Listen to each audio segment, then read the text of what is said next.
Jeremy Thompson was the reporter there. For most of us, the origins of our region's water supplies are something of a mystery. We see plenty of stories about dams, but not so much about how the water actually gets in there. Local filmmaker Richard Snashall has travelled deep into the hills to take a rare look at the source springs of the Murrumbidgee and Queanbeyan rivers and to meet the people who try to strike the difficult balance between conservation and agriculture. It's a film that shows the rugged yet vulnerable beauty of the high country.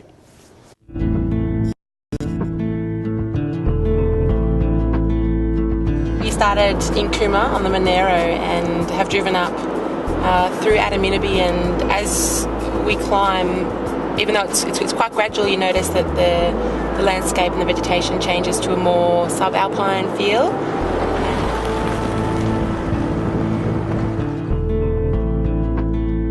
This is the Murrumbidgee in its natural state, and it's upstream of any dam or any regulator or weir. So this is the river in its purest form, and it's just beautiful and clean and clear. I think we might jump over the river. We can jump over the Murrumbidgee. Not many people can say that they have jumped over the Murrumbidgee. Ready? You go first. Me go first. Easy.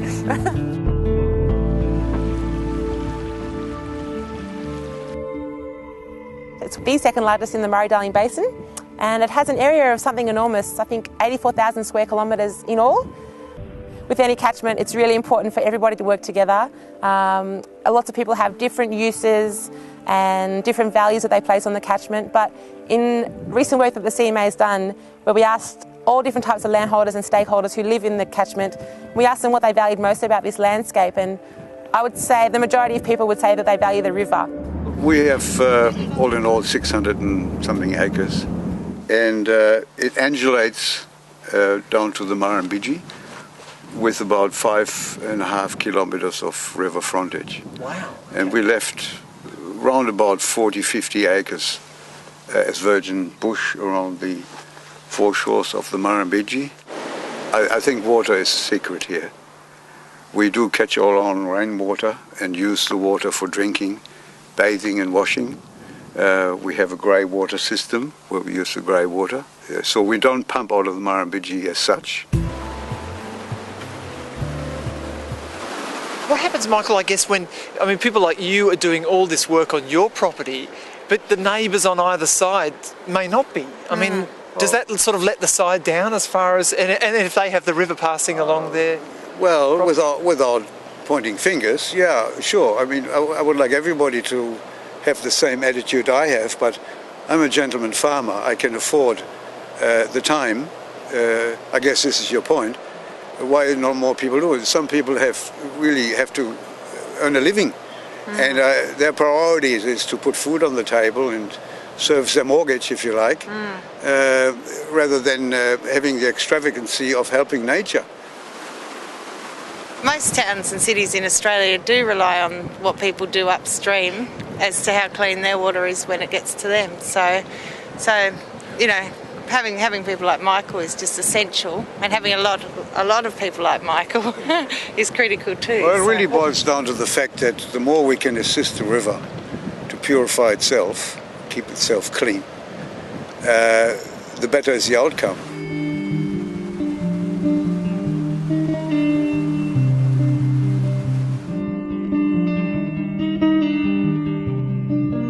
In terms of how we look after the creeks and the catchment, it really ties into our overall management of the reserve, of things like maintaining our trails.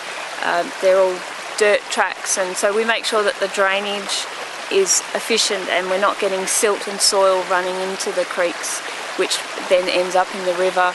We're making sure that there's not major erosion events associated with the trails, again, so we don't get that siltation of the rivers.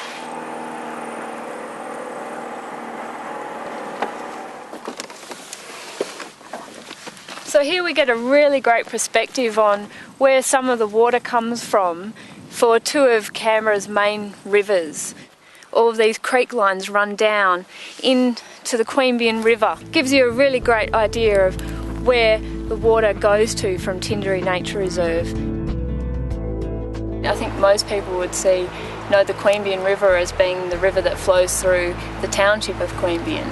but this part of the Queanbeyan River is probably what most people don't often get to see, these raw, remote stretches.